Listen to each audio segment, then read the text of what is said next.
Bonjour, bienvenue à l'école ce matin, chers élèves. Notre leçon d'aujourd'hui a pour titre « Avant et après ». C'est-à-dire, nous allons apprendre aujourd'hui à situer un événement dans les temps. À l'issue de la leçon, vous devez être capable de situer un événement dans les temps. Quand est-ce que nous pouvons dire avant ou après?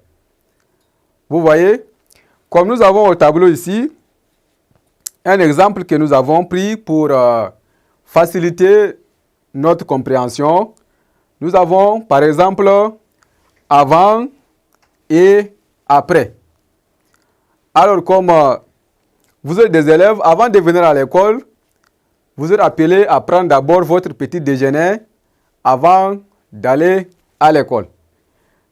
Par exemple ici, dans un premier temps, cet élève est en train de se laver les mains avant, n'est-ce pas, de prendre le petit déjeuner. Donc, comme on a l'habitude de dire, la propriété, ça c'est la maladie, il faut être toujours propre pour être en bonne santé. Donc, pour cela, vous voyez cet élève qui, avant d'aller à l'école, est en train de se préparer pour son petit déjeuner. Alors, avant de manger, on doit se laver les mains propres avec du savon et de l'eau propre. Alors ici, cet élève est en train de se laver les mains avant de prendre le petit déjeuner. Alors ici, il se lave les mains. Vous voyez, nous avons, n'est-ce pas, les récipients contenant d'eau ici et une boule de savon qui est à côté.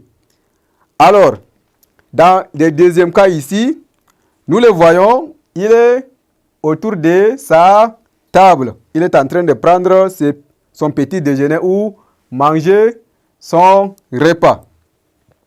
Alors ici, il est en train de manger son repas pour aller à l'école.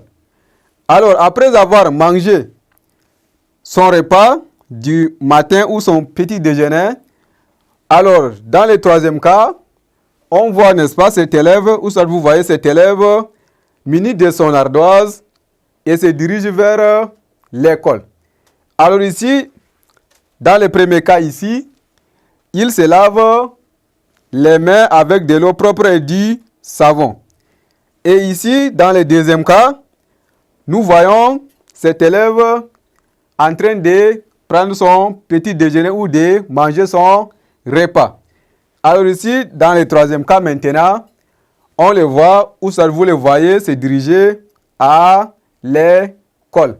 Alors ici, si je vous demande de situer cet événement que nous avons ici, dans le temps par exemple, nous avons par exemple ici, le premier cas, qui marque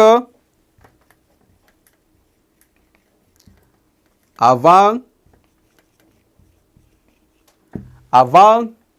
les repas. Vous comprenez? Alors ici maintenant, cet élève mange. Il est en train de manger. Alors dans le troisième cas ici, marque comme nous avons écrit en haut ici. Après les repas. Alors, voyez comment dans un événement ou soit dans un temps donné, nous pouvons situer un événement donné. Alors, chers élèves, nous voilà arrivés à la fin de notre leçon portant sur avant et après. Merci de m'avoir suivi et à très bientôt.